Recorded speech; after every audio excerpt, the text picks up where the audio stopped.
Hey guys, it's Padami and this is my support guide on Janna.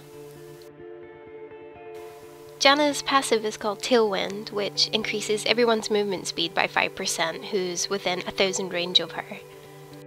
Janna's Q spell is called Howling Gale, which summons this tornado that unleashes itself when you press Q again and knocks up enemies for a period of time.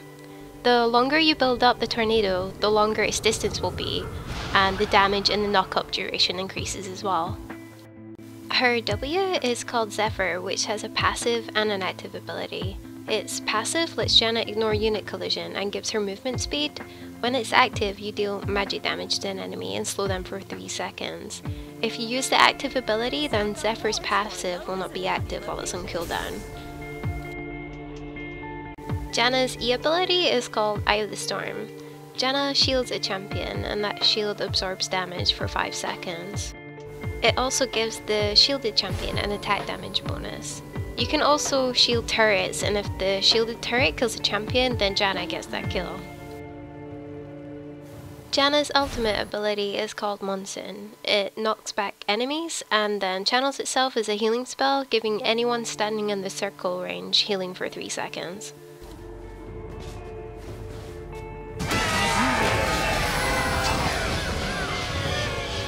I wanted to say a little bit about Janna's AP ratios on her spells, as I want to show you how good they are and just make you aware of how versatile Janna actually is as a champion.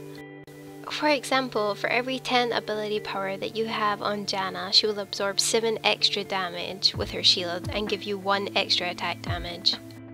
When you max Janna's shield, she'll give you 50 extra attack damage plus however much ability power you've accumulated. I don't think people really understand just how insanely strong that is. It's the equivalent of a BF sword, which is 1550 gold. Janna's slow on her Zephyr ability also scales with AP, so for every 20 AP you accumulate, you gain 1% on her slow. You can pause this section and read through her other ratios, but my point in showing you this is to suggest to you that one of the ways in which Janna can be used is by using AP based items, as her AP ratios scale so well. So my standard Janna page looks like this. The thing is with Janna is that she can work well with so many different rune types, but this is the general one that I use mostly in ranked. So my standard Janna page is a little bit tanky, so I've got 13.5 armor, 32 health, I've got some mana regen, magic resist, and cooldown reduction.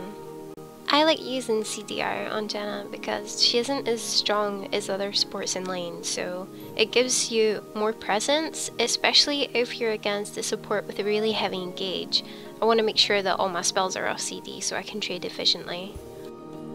This is another page I would use if I was against a Sona or a Nami, so I can swap some of the tankiness for some ability power. Remember just to always play around with runes and adapt it to how you play. For my masteries, I go 0-9-21. In defense, I'm taking Enchanted Armor, Block and Unyielding to reduce the champion damage, and Veteran Scars, which go into hardiness, as I want the increased health, which gives me that bit more survivability in the lane. In utility, I take Meditation for the mana regen and Strength of Spirit for the health regen.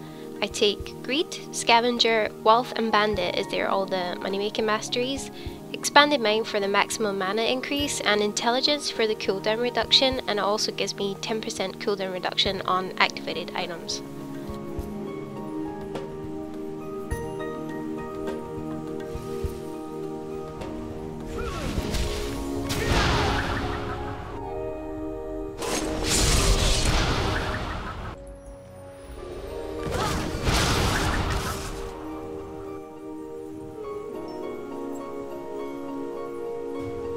If you're against the Zed, if you're using your ultimate ability, you're gonna have to flash before you use it, as Zed now actually appears behind you and not in front of you.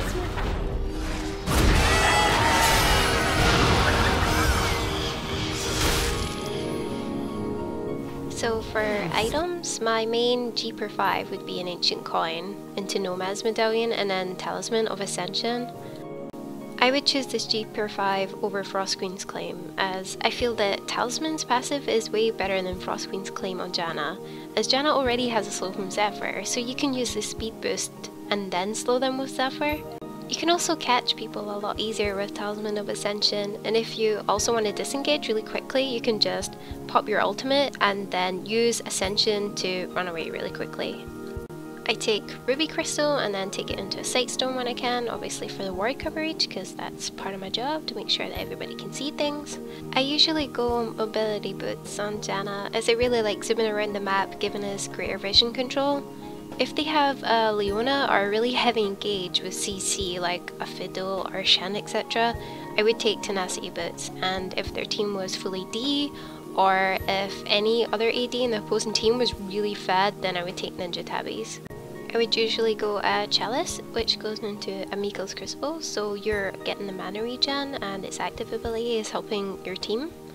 If the opposing team has a burst AP mage, I would usually go Banshees. If they have a lot of magic damage, I would go for a Locket, and if they have quite a bit of AD, I would go Frozen Heart.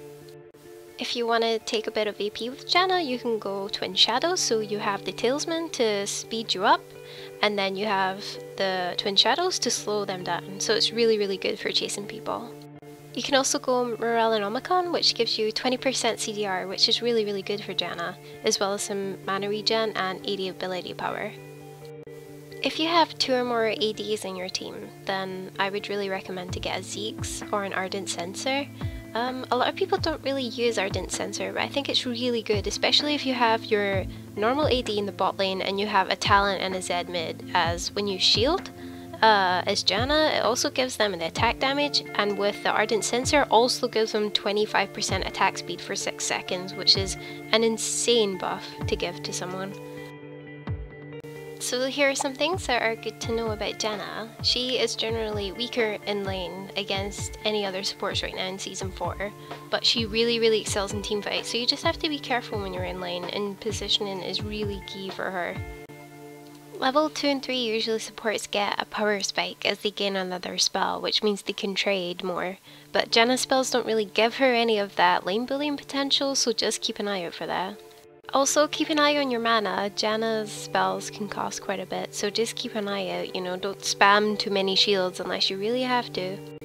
Also, if Janna shields a target before an auto attack hits or a spell, the added damage from her shield will get added on. So for example, you can shield a Caitlyn while her ultimate is flying into the air and it will still add that damage. Now that all the serious stuff is done, here is some funny stuff and some highlights.